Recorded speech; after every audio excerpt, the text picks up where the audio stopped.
we sat within the barley green. Bienvenidos a Frecuencias AMEG, el espacio donde el arte líquido toma voz, humecta el aire y rinde homenaje a los elixires que acompañan nuestras vidas. The old love and the new love.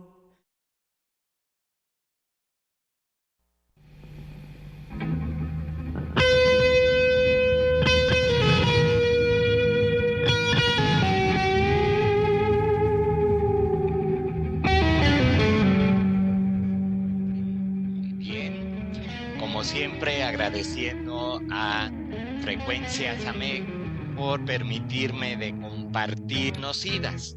Y prácticamente es de que cuando escuchamos la región Véneto, nos vamos. ¿Cuáles son? El Amarone de la Valpolicella, que me imagino que varios de ustedes ya han probado. Lo que es el Prosecco, en varias versiones. Hay que recordar que el Prosecco no es nada más una denominación, en realidad son 3, y que también crea un poquito de confusión todavía. En algunos casos es de que hacen la mención de que la uva utilizada es la Prosecco, pero no, es la Glera, y que ha tenido, la verdad, mucho éxito, ¿no? También este vino lo han probado muchas personas, hay a quien le gusta mucho, a quien no le gusta.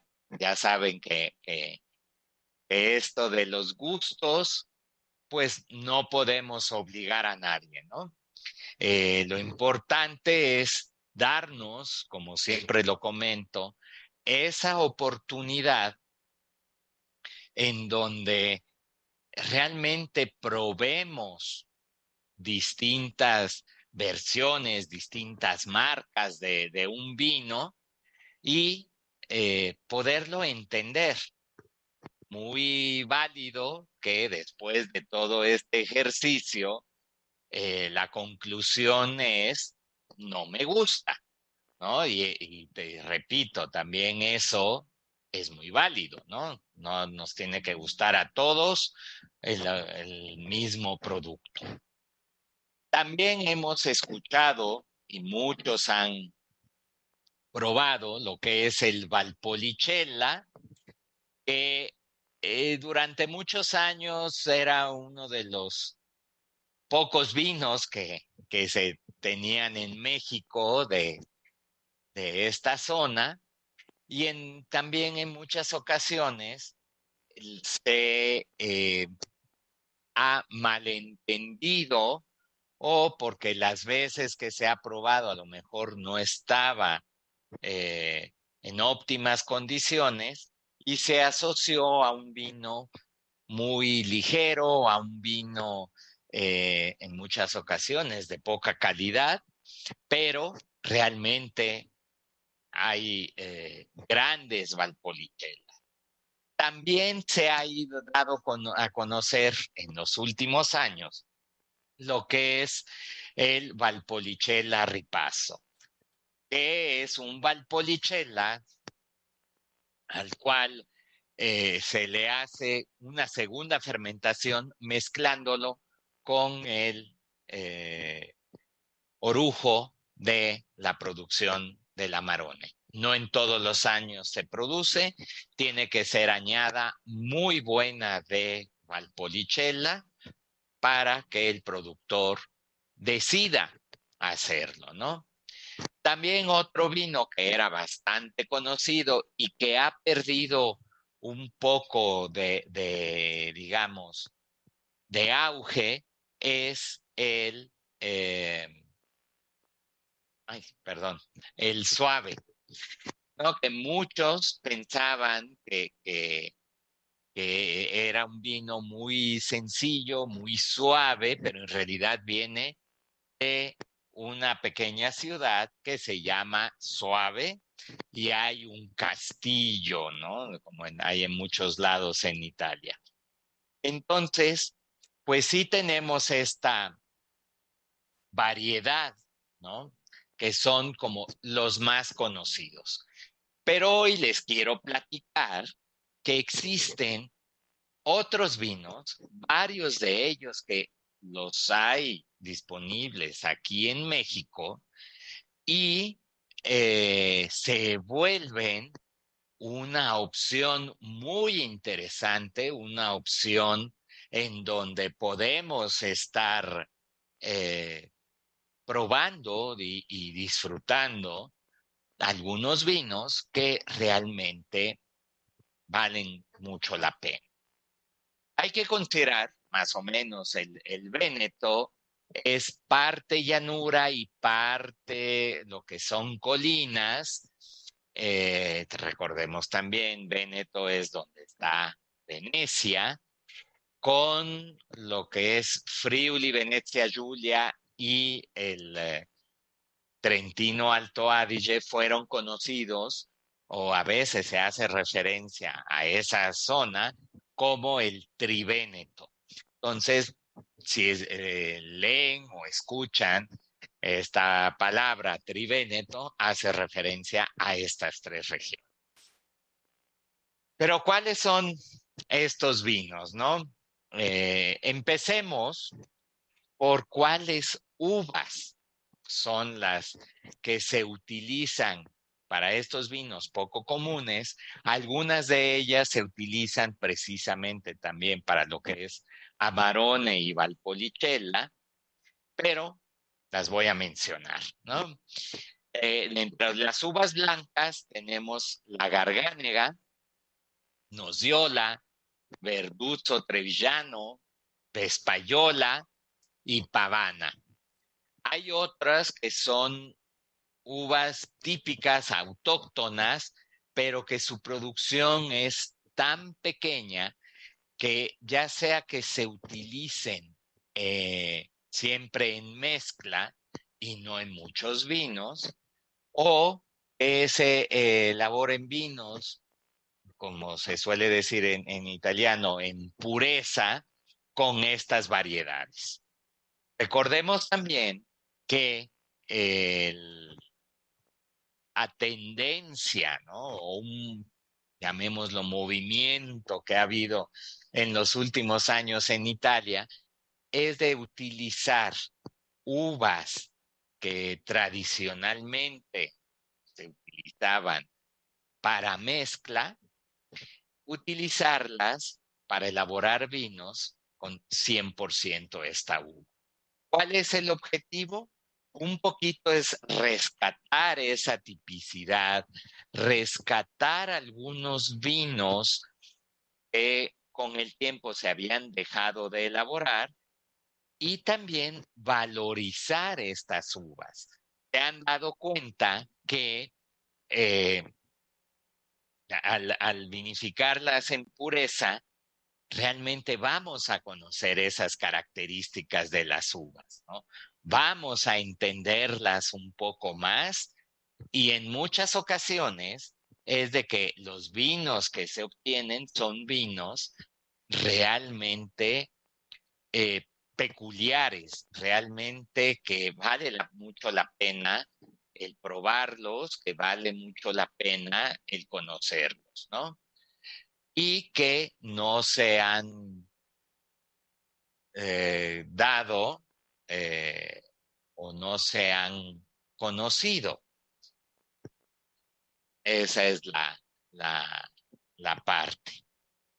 Las otras uvas tintas, aparte de lo que es la corvina, la molinara, la rondinela, que son las que se utilizan tradicionalmente para lo que es Amarone, lo que es el Valpolicella, y vamos a mencionar también otros vinos que se elaboran con esa mezcla. Y se están haciendo también vinificaciones en pureza. Esa es también la parte interesante. También tenemos la Raboso, que el nombre viene de rabioso, o sea, rabioso. ¿Por qué? Porque normalmente daba vinos que eran muy agresivos, muy tánicos, muy intensos. Y de ahí el nombre, ¿no? De rabioso, que parecía que ese vino realmente transmitiera esa parte.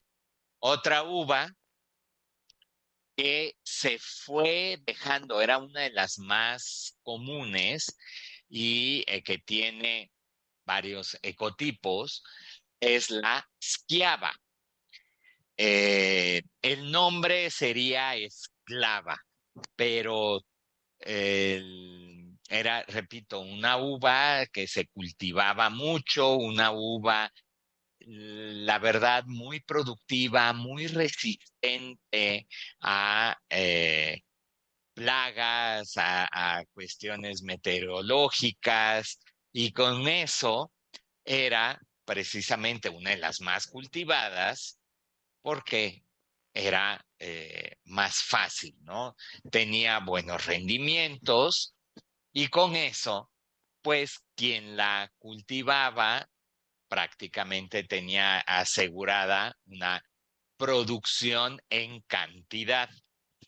Poco a poco, precisamente por eso, porque se hacía una producción en cantidad y en ocasiones sin cuidar mucho la calidad, poco a poco se fue dejando.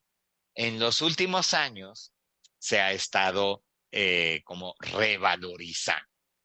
Otra también es la ozeleta, que parece ser que el nombre deriva de Osei, que quiere decir pájaros en dialecto véneto, porque es una uva que es bastante dulce y les gusta a los pájaros.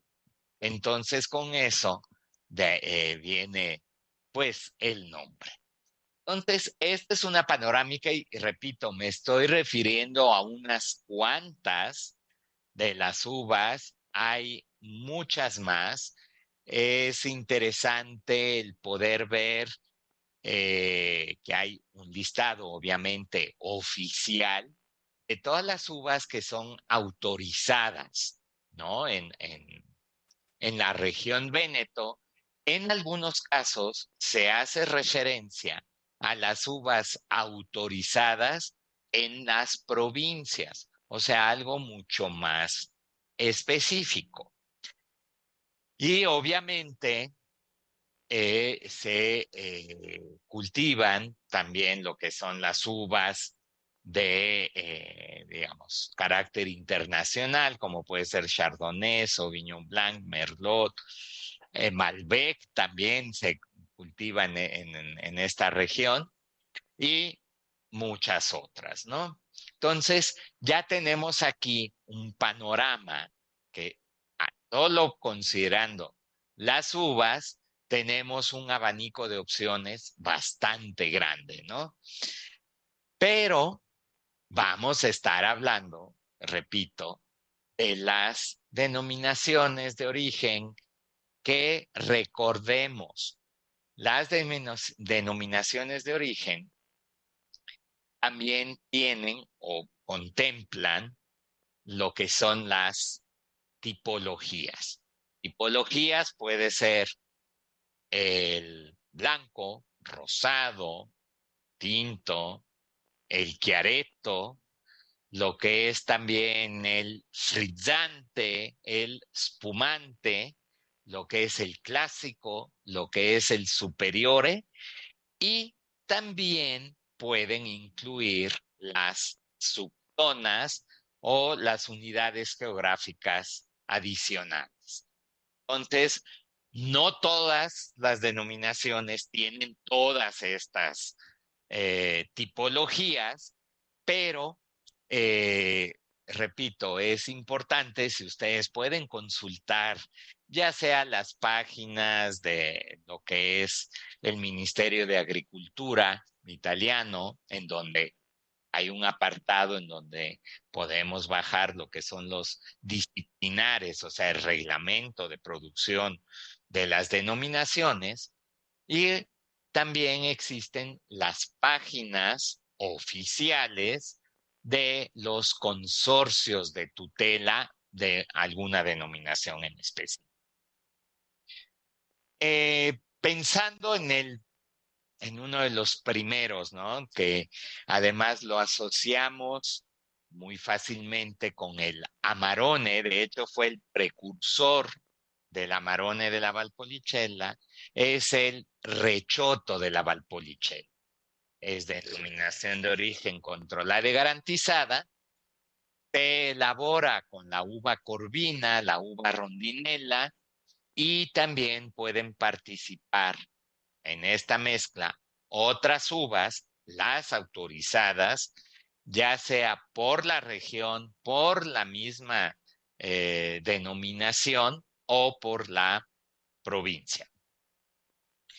Y tenemos lo que es, por así decir, el Recioto de la Valpolicella a secas, el clásico, hay también spumante y también con la subzona valpanteña. Cabe señalar que este vino es un vino pasito, por definición. ¿Qué quiere decir? Las uvas se han dejado hacer pasa o deshidratar durante aproximadamente 3 a 4 meses y luego ya se vinifica. Y es un vino dulce, un vino tinto dulce. ¿Por qué el nombre Recioto? Viene de la palabra reche, que en dialecto quiere decir orejas. ¿Y qué sucedía o qué sucede? Para elaborar este vino, los racimos de las uvas en cuestión tienen lo que se llaman alas.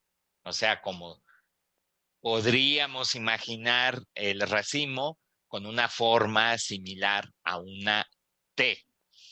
Entonces, se utilizaban precisamente estas alas que son las que reciben mayor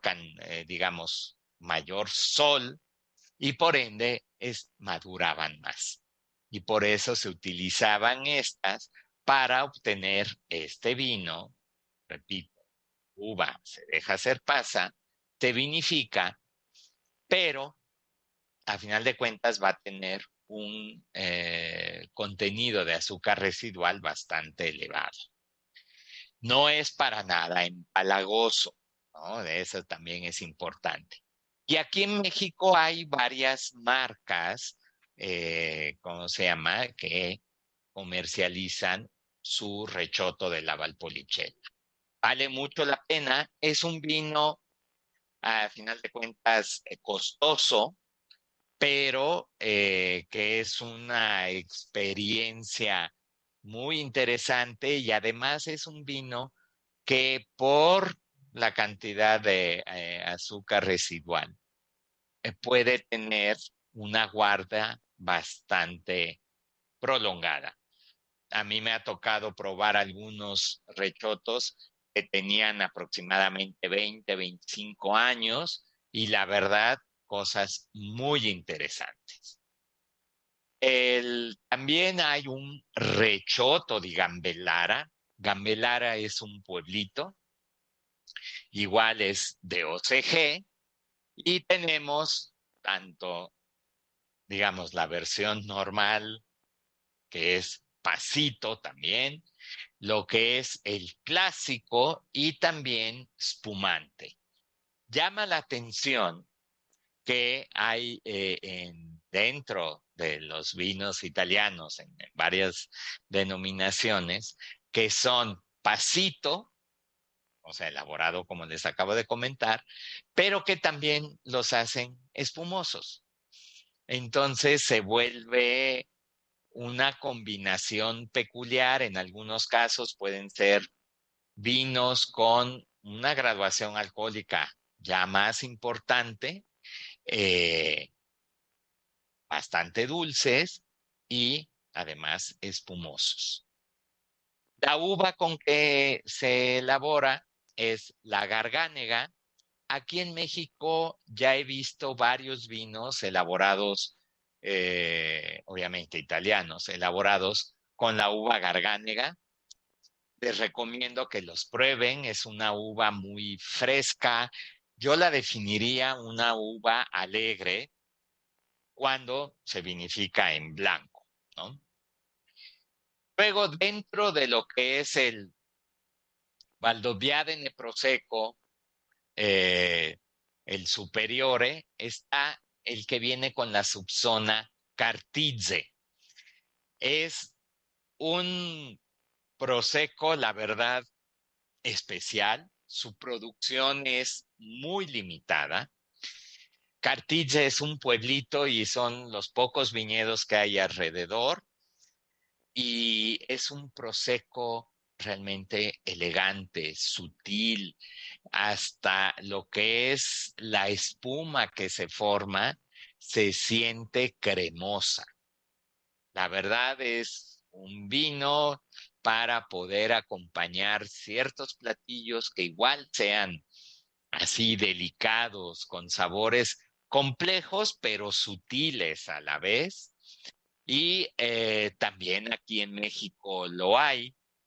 Obviamente el costo es mucho más elevado que un prosecco, por así decir, normal. O sea, yéndonos a lo que es el Valdobbiadene o Conegliano Prosecco Superiore,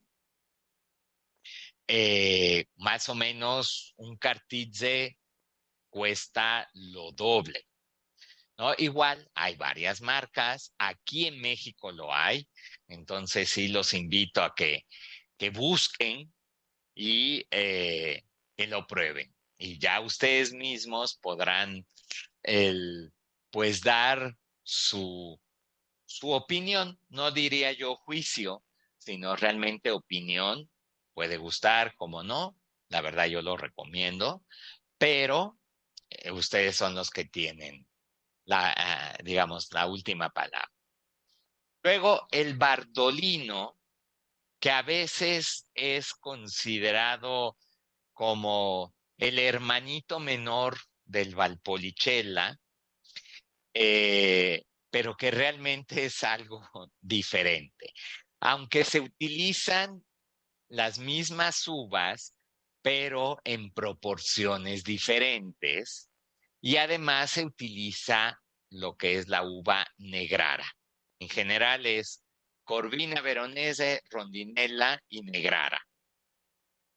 Es un vino, a final de cuentas, sí, como más ligero, más alegre, pero tenemos dos denominaciones, lo que es el Bardolino Superiore de OCG y lo que es el Bardolino DOC, sin ninguna otra descripción, que puede ser también Chiaretto, y también Spumante y Novello. Novello, recordemos que son los vinos que ya se comercializan más o menos en noviembre, diciembre, y por lo general están elaborados a través de maceración carbónica.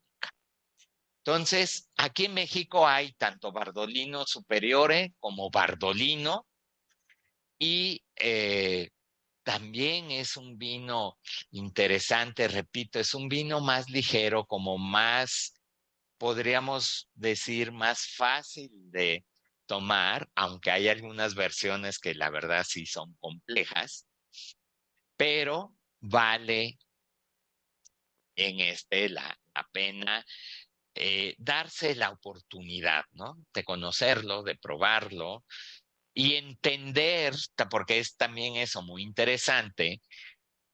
Si pueden hacer una cata en donde tengan Bardolino, donde tengan Valpolicella, en donde tengan Ripasso y donde tengan Amarone de la Valpolicella, todos se elaboran prácticamente en la misma zona y con las mismas uvas, solo que proporciones diferentes de las mismas y también métodos de vinificación ligeramente diferentes.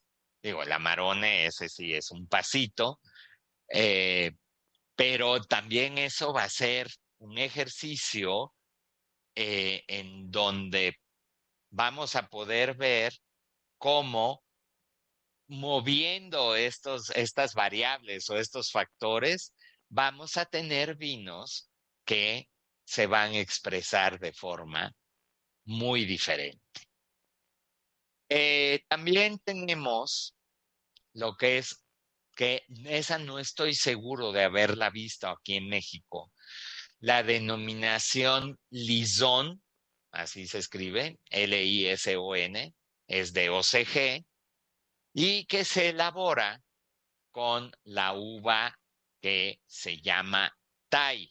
Anteriormente, esta uva se llamaba Tokai Friulano y después de una disputa que duró muchísimos años con Hungría, precisamente por el vino Tokai, que, ¿cómo se llama? Ya no se permitió que se utilizara el nombre Tokai, aunque en este caso era la uva, pero en el otro caso, en Hungría, era el vino o la denominación, pero por cuestiones ya judiciales, ganaron, por así decirlo, los húngaros.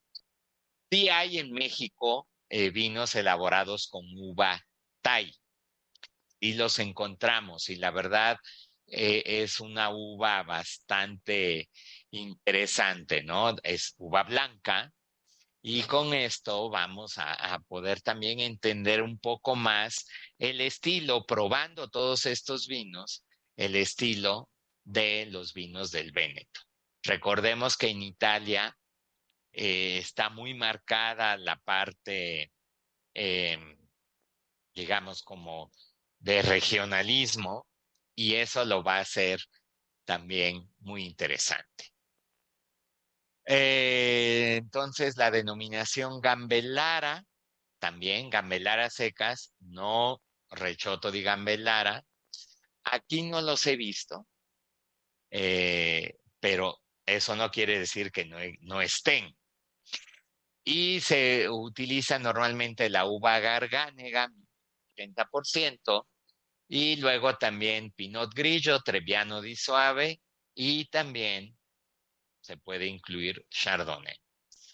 Bianco di Custozza también es un vino, obviamente un vino blanco, de denominación de origen controlada, muy interesante, que puede parecer como un vino muy sencillo, pero en realidad es un vino que tiene una buena complejidad.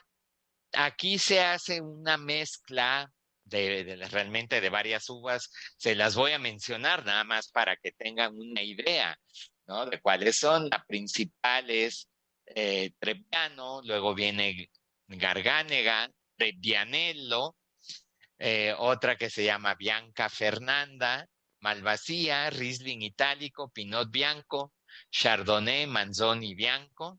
Y de estas es de que algunas no, aún estando permitidas, no es de que sea obligatorio utilizarlas. Entonces, cada productor va a hacer su propia mezcla, que eso también le da una variedad todavía mayor, porque aunque sea la misma denominación, cada productor le va a dar su toque.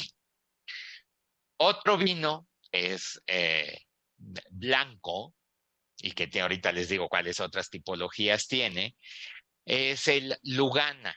Este sí se consigue en México.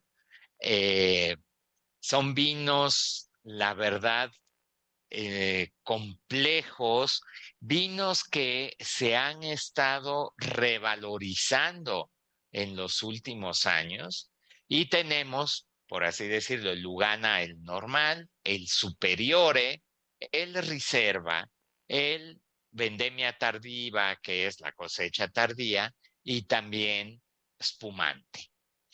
La uva es Trebbiano di Soave.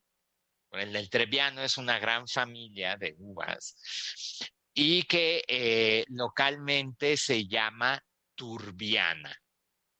Entonces, aquí también búsquenlos y se van a sorprender. Hay cosas realmente muy interesantes, muy intrigantes y que igual es un vino que en un inicio puede parecer como simple, pero que hay, conforme va evolucionando en copa, es algo realmente muy, muy complejo.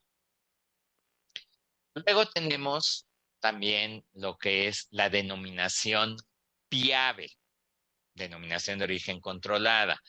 Ojo, no hay que confundir con una marca de grappa, o sea, el destilado de orujo, que es Piave. Piave es un río y también es una denominación. Y tenemos lo que es tinto o rosso, un reserva, en otros que se puede estar indicando qué variedad de uva se utilizó y también la versión pasilla. Cuando se indica la uva puede ser Cabernet, ya sea Cabernet Franc, Cabernet Sauvignon y también Carmener, lo que es también Merlot, luego lo que es el Raboso y lo que es también el Tai, el Verduzzo. Entonces tenemos lo que es blancos y tintos, ¿no? Entonces, cuando dice rosso es mezcla. Puede que indiquen en la etiqueta lo que es la que uvas, si no, no es obligación. Entonces, aquí también hay varios que vi. Es interesante en estos casos de probar lo que son las uvas internacionales, aparte de lo que son las locales, para poder entender o poder comparar, y comparar en un sentido muy positivo, eh, esas uvas que conocemos a lo mejor de otros países porque son las emblemáticas y que en esta zona le van a dar un toque peculiar, ¿no? Entonces, también aquí, eso es lo bonito del vino, que no porque sea elaborado con la misma variedad de uva es de que va a saber igual, ¿no? Independientemente del lugar, de la zona, del país, ¿no? Eso es también interesante. Dentro de lo que son de estas denominaciones está la denominación Venecia, que es denominación de origen controlada, y que igual lo tenemos rosso, o sea, tinto, riserva, frizzante, bianco, pasito, spumante y rosato. Entonces, esa, como ya he comentado en varias ocasiones, se vuelve un poco un tema de confusión. ¿Cómo es una denominación de origen, pero voy a tener 5 o 6 tipologías, ¿no? Entonces, ¿cuál fue la que me tocó? ¿Cómo voy a leer la etiqueta? ¿Cómo puedo yo saber, ¿no? Más o menos qué es lo que me voy a tomar.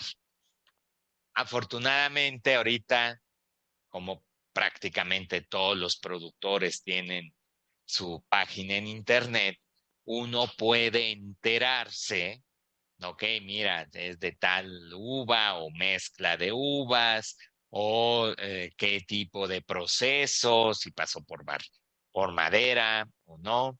Y hago hincapié en cuando digo pasar por madera y no por barrica, porque en Italia por lo general son toneles y a veces bastante grandes, Entonces, el aporte que nos da la madera es un aporte muy sutil, muy gentil, ¿no? Entonces, también eso hay que considerar.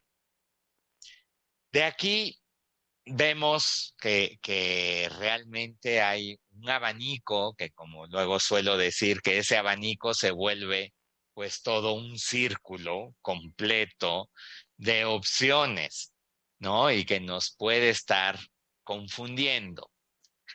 Hay también dos denominaciones de origen que sí las podemos encontrar también aquí en México, que es el Véneto, IGT o IGP, y lo que es Verona, IGT, pero que también aquí es una de las denominaciones que puede tener varios nombres, porque es Verona IGT, provincia o provincia di Verona, y lo que es Veronese, ¿no? Entonces, está esa parte que a lo mejor uno puede pensar que es una denominación totalmente distinta, pero que en realidad son las mismas.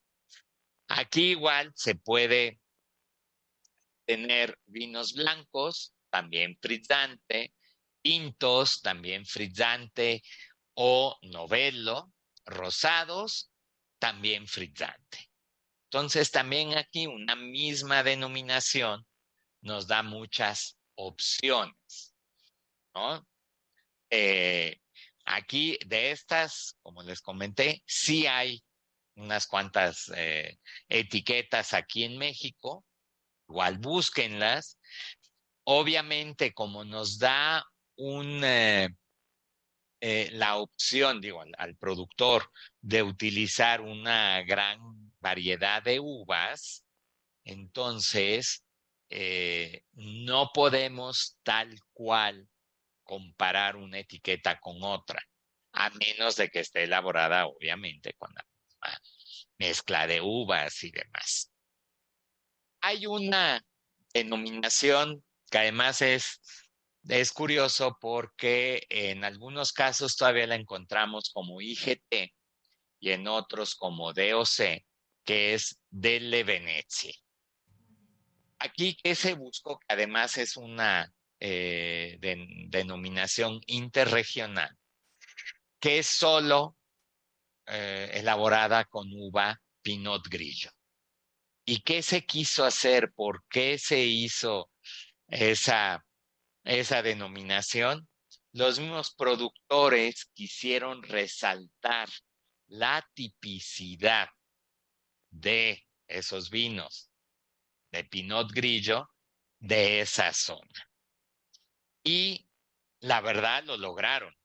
Y podemos encontrar desde vinos bastante sencillos hasta vinos muy complejos, ¿no? Todos, repito, a base de uva Pinot Grillo. En ocasiones ha sido considerada como, es de que los vinos elaborados con Pinot Grillo son muy, muy sencillos, no tienen, a final de cuentas, gran chiste, pero, repito, hay que darles esa oportunidad, hay que probarlos y entenderlos. Y poder entender también que si tenemos un vino de un costo, pues bastante, digamos, contenido, pues hay que esperar eso, no le podemos pedir a un vino que nos esté costando a lo mejor entre 150 y 200 pesos, a que aún siendo un buen vino, pues tenga las características de complejidad, de como refinamiento, de complejidad que un vino que se elaboró buscando precisamente estas características, ¿no? Entonces, que también va a estar teniendo un costo más elevado. Aquí, repito, es una pequeña panorámica de todo lo que nos podemos encontrar. Algo que siempre, ¿cómo se llama? Aconsejo, que recomiendo, es precisamente irnos a ver o a probar, a conocer vinos que no sean nada más el más famoso. No solo vinos que sean los más costosos, dentro de los vinos del Véneto. Si alguien nunca ha probado el Amarone de la Valpolicella, yo aconsejaría primero probar un ripasso de la Valpolicella, que algunos lo llaman Baby Amarone. ¿Por qué? Porque es como irnos acercando a esa complejidad. Muchas veces lo que sucede es, yo lo he visto, ¿no? En las clases que he dado, en las catas, que la gente se asusta. Y al asustarse puede decir que el vino no le gustó y desgraciadamente en muchas ocasiones se cae en ese, llamémoslo fatídico error de no me gusta, conclusión, el vino es malo. No, no me gustó y eso es muy respetable, pero hay que ver si el vino está en perfectas condiciones, pues es un estilo de vino o son sabores o características que no, pues no van con mi gusto, ¿no? Y eso, repito, es muy válido. También, como siempre comento, que vale la pena, y la frase es de que el vino es para el que sabe, de dejarla un poco aparte y realmente es disfrutar el vino. Obvio que si yo sé o conozco un poco más de los vinos de la zona, de qué características tienen, qué variedades de uvas se utilizan, qué métodos de producción se utilizan, yo voy a entender mejor ese vino. E igual, puede ser que no me guste. Y eso, repito, es muy válido. Pero por lo menos ya voy a entender el por qué no me gusta o el por qué me gusta. Y qué pedir en dado caso, en una tienda, en un restaurante, y más o menos tener una idea de qué vino me van a estar sirviendo. Entonces sí es importante pues esa parte de poder eh, probar, poder aventurarnos, atrevernos y sobre todo con los vinos italianos que, como siempre he comentado, causan confusión, ¿no? Y porque hay tantas uvas, tantas denominaciones, las tipologías dentro de las denominaciones, y con eso la gente, de veras, he escuchado comentarios o hasta hay ocasiones que las caras que hacen cuando estoy explicando, comentando o degustando alguno de estos vinos, la gente pone, ¿no? De que, no, hombre, no, ya mejor ni pregunto, no quiero adentrarme, me asusta esa parte de desconocimiento.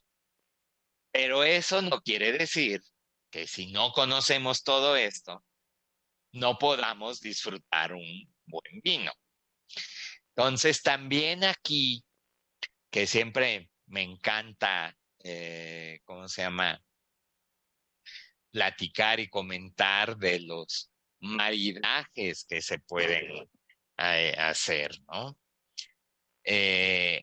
Hay una infinidad de maridajes. Realmente también la gastronomía mexicana vamos a poder encontrar maridajes con los vinos que les he comentado.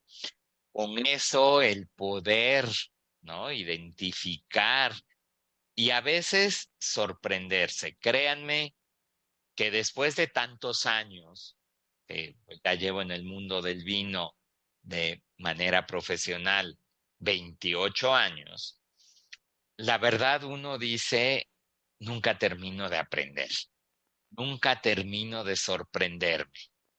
Y que también lo importante es probar, obviamente, yo les voy a estar recomendando, ¿no? De ahorita que hablamos de vinos italianos y en específico del Véneto, pues que prueben vinos del Véneto.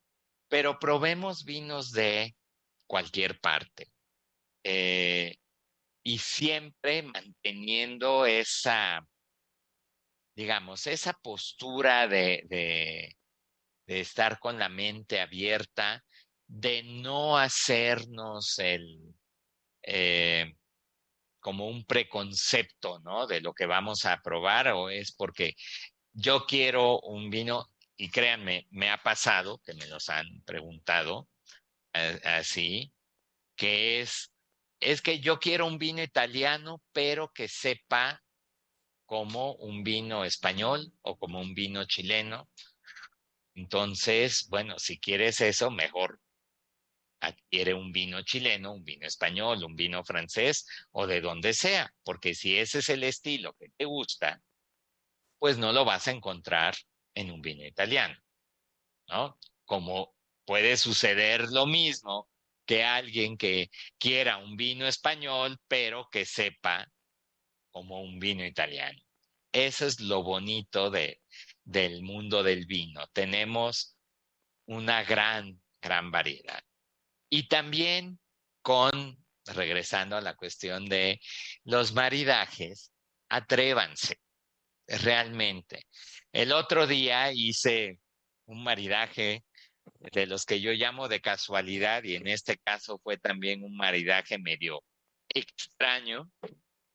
Fue crema de avellana y cacao sobre una rebanadita de pan recién tostado y queso azul.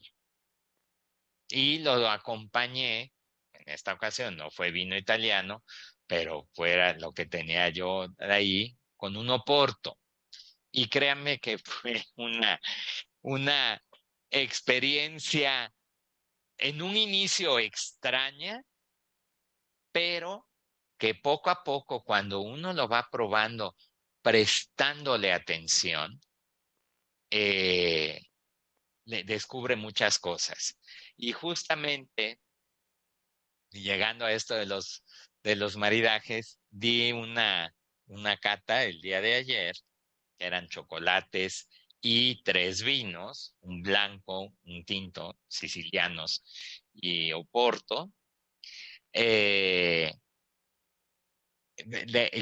la sorpresa de las personas que estaban haciendo pues este ejercicio, que cuando les dije entiendan de que hay que prestar atención, hemos perdido en muchas ocasiones esa habilidad de fijarnos en qué estamos comiendo y en qué estamos bebiendo.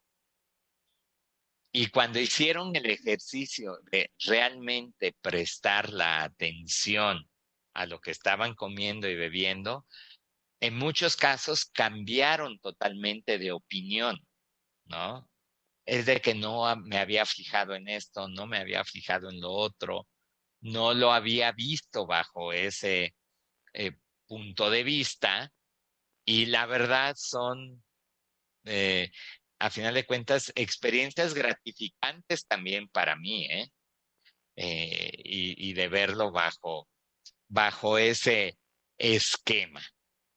También es, repito, traten y prueben con gastronomía mexicana todos estos vinos, búsquenlos, dado caso hagan pues un ejercicio de cata.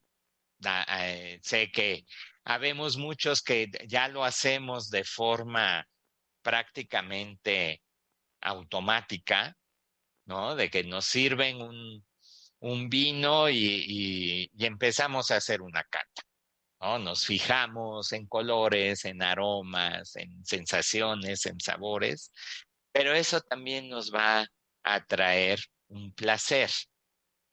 Entonces es de esta forma, ¿no? De buscar y de probar.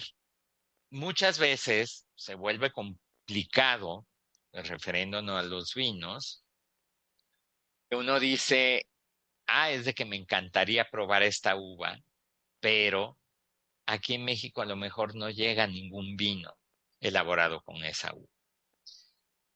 Los que tengan esa oportunidad de poder viajar a Italia, porque en algunos casos es de que los vinos hasta dentro de la misma Italia es de que no se consiguen tan fácil, porque son producciones muy locales, muy pequeñas, y entonces no es tan sencillo.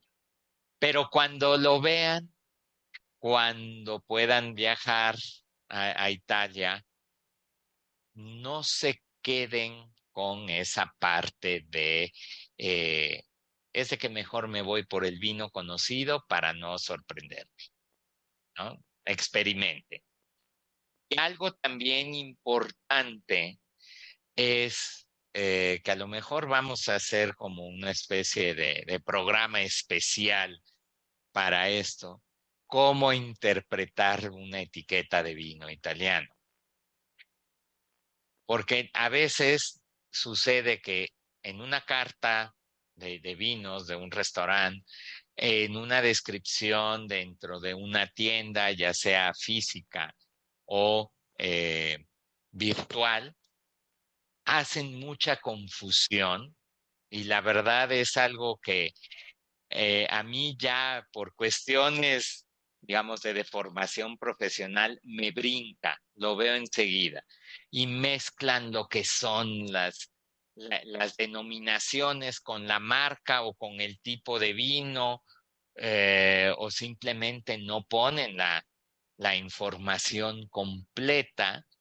Y si ya de por sí teniendo la información completa se vuelve algo complejo, teniendo la información en cierto sentido revuelta o que falta una parte, pues el consumidor se va a quedar que no sabe qué está comprando o va a tener esa confusión porque dice, bueno, esta es la marca, pero me la ponen como denominación y demás. Entonces, tanto las personas que nos dedicamos al mundo del vino debemos de tener cuidado en eso, de cómo transmitir la información, como el mismo consumidor, en cierto sentido, y por eso les digo, el conocer un poco más nos va a ayudar a entender y a disfrutar, poder exigir eso, ¿no? Eh, No quiere decir que si no está la información yo no voy a apreciar el vino, pero por lo menos el poder transmitir esa información, esas características de una forma correcta, ¿no? Siempre me peleo con eso, a veces me dicen es de que eres muy exigente, sí, sí lo soy, pero creo que tanto como los que ofrecemos un vino, ofrecemos información, como los que la recibimos, tenemos que tener cuidado en él. Llegó el momento de despedirnos del auditorio de Promo Estéreo. Gracias por escucharnos. Si quieren volver a a escuchar o no pudieron escucharla ahorita en vivo, vayan a la página de Frecuencias AMEC, ahí van a poder encontrar tanto esta como las otras pláticas que he dado.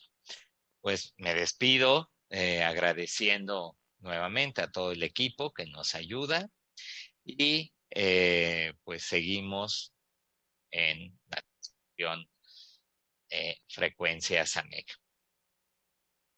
Algo interesante también. I've lain my true love's clay-like corpse where I'll fall. Gracias por acompañarnos y nos escuchamos el próximo viernes a las 6 p.m. aquí en Promo Estéreo. Nos pueden seguir en Facebook como AMEG y Academia Mexicana de Enogastronomía, así como en la página web www.ameg-medioedu.com.mx. The wind